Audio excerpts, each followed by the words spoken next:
Mic check 1 2. It's the Y2K Collector, and the question is modern or retro? Now, we all saw what happened in 2020. It's no secret.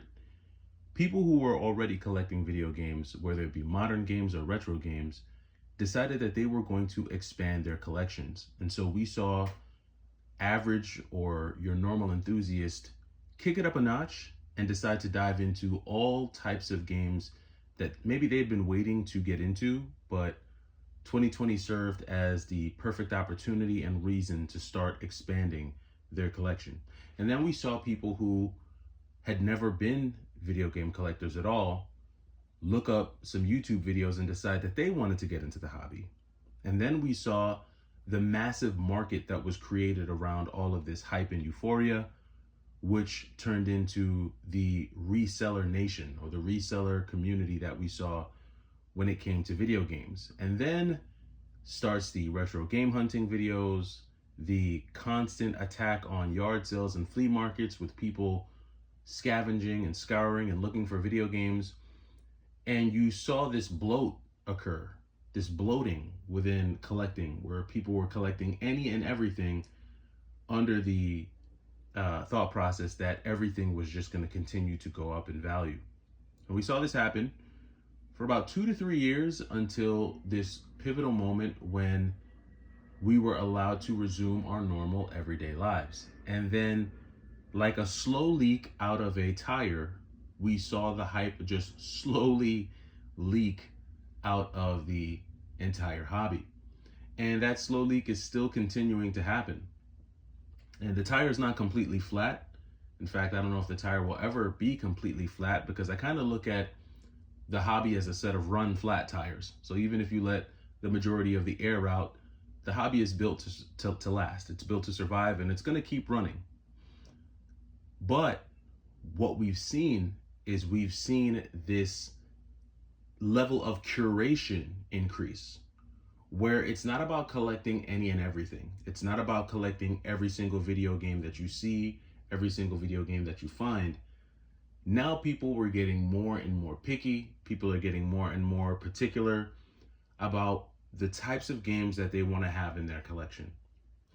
And you've seen the divide begin to happen in thought processes, that's how you say it, around video games.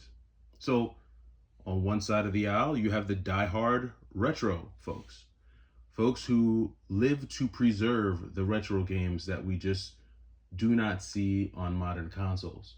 People who decide that the third, fourth, fifth, sixth, and in most cases, seventh generation video games are the ones that are worth preserving, because those are the generations of true gaming.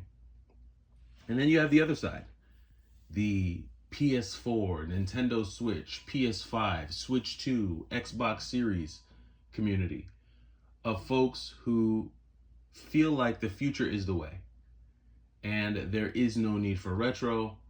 If they do want to play a retro game, then they can just go ahead and emulate the game, and they don't need to spend the amount of money, spend the amount of time hunting, doing any of that to get into retro games. They really are just hyper focused on modern games. And this is leading to a point where it's going to create some opportunity, I think, for collectors as people start to shy away from retro gaming. Hopefully, and I don't know if this is a certainty, but hopefully it will mean more opportunity for retro games. I don't think that there's ever a shortage in modern games, because they're modern games. They're being produced in mass quantity, and most modern games are ready and available. So there's never really a consideration, of there being a shortage there.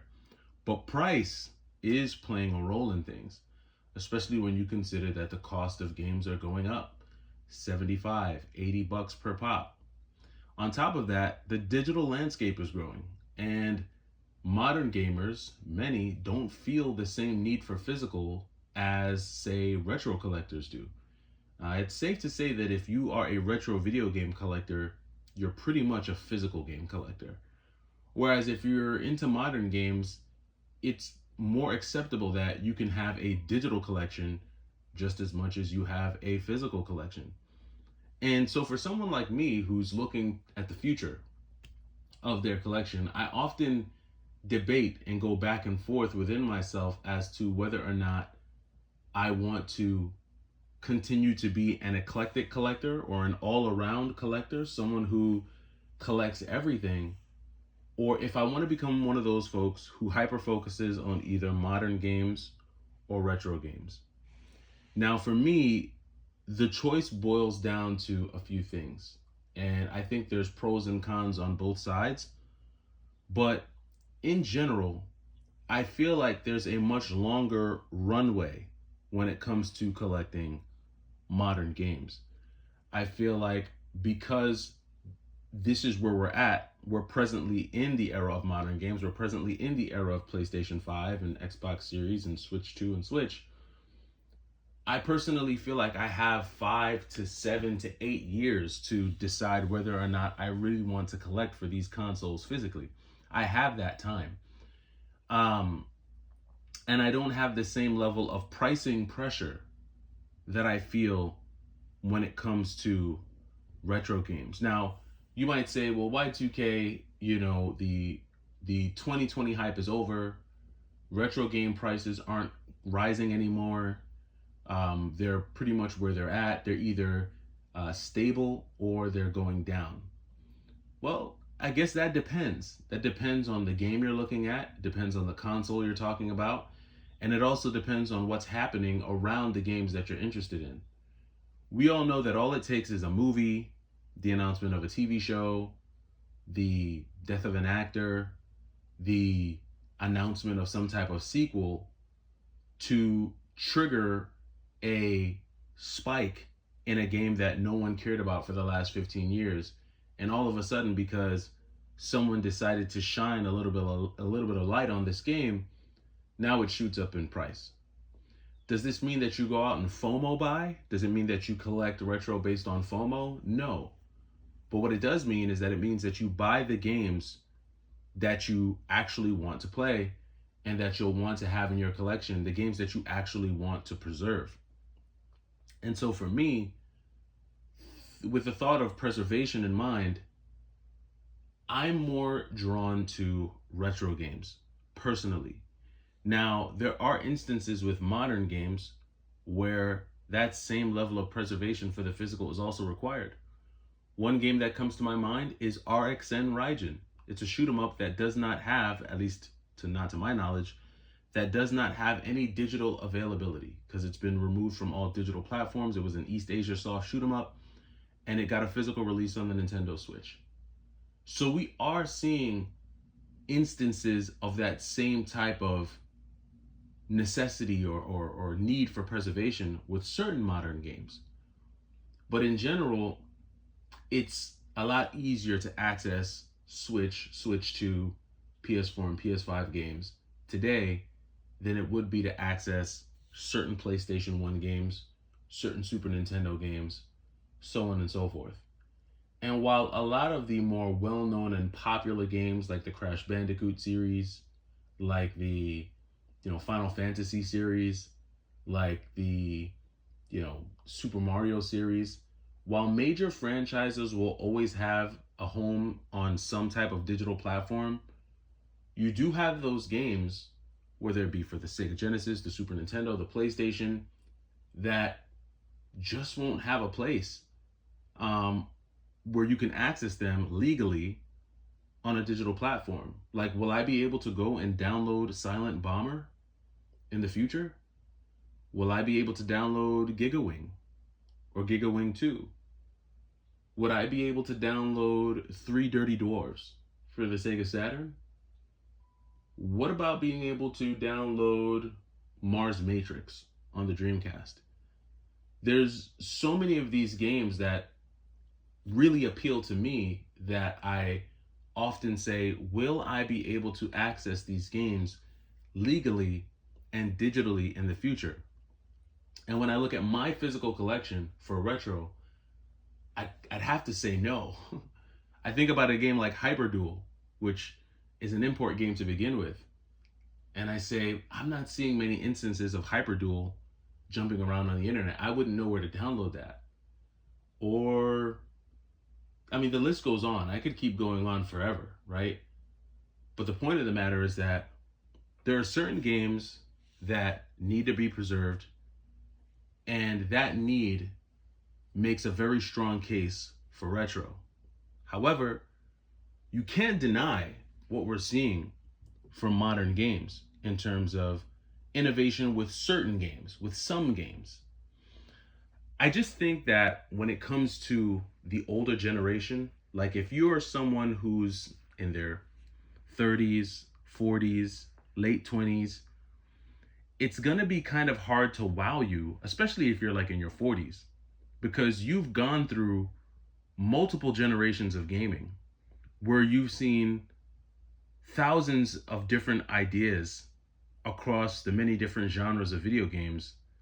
And so when a developer releases something on the PlayStation 5, in the eyes of a lot of older gamers, it just looks like a new coat of paint on the same car. Or maybe a new engine, right? In the same car, but it's really nothing too crazy. Even when you look at something like Donkey Kong Bonanza, I think that's an amazing game, and that game is enough to make me want to get the Switch 2. But you got a lot of people who look at that game and say, there's really nothing new here. There's really nothing innovative here. And I think if you're looking at video games through the eyes of years and years of generational gaming, you know, you've gone from Gen 3 to Gen 4 to Gen 5 to Gen 6, 7, 8, 9, right? You have a completely different perspective from a 7-year-old whose first game they ever played is Astrobot. This is blowing a 10-year-old's mind away because they don't really have any other reference points. They don't really have any other context through which to look at a game like Astrobot. And so I think when we do the comparison between modern and retro, it's ultra subjective. Ultra subjective. And it's going to be based on what you believe about your present. It's contextualized through the eyes of your past. And it's based on your faith in the future. Whether you believe that physical will truly be preserved in any way, whether you believe that the games that matter to you will have a home, whether it be physically or digitally, where you can legally access them with ease. All of these things, I think, play a role into the mind of a person who's deciding between retro and modern. And the reason why this is important to me is because I recently posed a question asking my community if they thought that I should sell everything newer than Gen 6 and only collect for Gen 6 and older. And the overwhelming response that I got was no. Keep your Gen 7, keep your Gen 8 stuff, keep your PS3, your Xbox 360, keep your PS4 and your Switch stuff. And I think that there will always be games that I will have for those consoles because, you know, there's just some games that I'm never going to get rid of on the Switch and on the PS3. But I think overall, it's definitely something that I debate in my mind. And these are some of the thoughts that I typically have when I think about the modern versus retro thing. But I'm interested to know your thoughts. What are some of the reasons you prioritize retro? And if you're not a retro person and you're more of a modern person, what are some of the reasons that you prioritize modern gaming? What is your argument in direction of either? I'm interested to know. Let me know your thoughts down in the comments, and I'll catch you in the next video. It's the Y2K Collector. Have a great week.